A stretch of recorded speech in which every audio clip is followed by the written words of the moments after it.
High guys, welcome back to my YouTube channel. तर आज मी तुम्हाला खूप सुंदर अशी स्पायसी रेसिपी दाखवते. माझ्या चपात्या ऑलरेडी भाजून झाल्या होत्या, माझ्याकडे वेळ होता, तर मी म्हटलं स्पायसी लवर्स लोकांसाठी काहीतरी करूया. तर मी त्यासाठी मिरच्या घेतल्या, लसूण घेतला आणि एका पूर्ण लिंबाचा रस घेतलेला आहे. That's it. याला तुम्ही मिरचीचा ठेचा बोलू शकता किंवा मिरचीचं झटपट लोणचं देखील बोलू शकता. ठीक आहे. तर सर्वप्रथम मी तव्यावरती तेल टाकलं. बऱ्यापैकी थोडंसं तेल घेतलंय, कारण आपण त्याच्यातच सगळ्या गोष्टी क्रश करणार आहोत. आणि ह्या लवंगी मिरच्या घेतल्या, ज्या खूप तिखट असतात. तुम्ही थोडंसं कमी करू शकता आणि लसणाचा प्रकार वाढवू शकता जर तुम्हाला जास्त स्पायसी नको असेल तर. त्या तेलामध्ये मी थोडा रंग चेंज होईपर्यंत व्यवस्थित भाजून घेतल्या.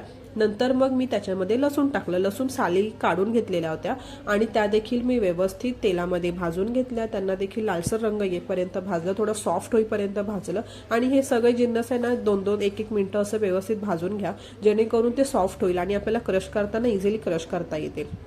नंतर मी त्यामध्ये आहे ना मीठ आणि हळद असं थोडंसं टाकलं होतं आणि हे सगळे जिन्नस मी एका ताटलीत पोर केलं, काढून घेतलं. नंतर मग मी त्यावरती आहे ना लिंबाचं रस नंतर टाकून मी क्रश केलेलं आहे. तुम्ही डायरेक्टली मिक्सरमध्ये क्रश करू शकता थोडं, किंवा तुम्ही खलबत्त्यात देखील क्रश करू शकता. मी असंच क्रश केलं होतं ताटलीमध्ये हाताने.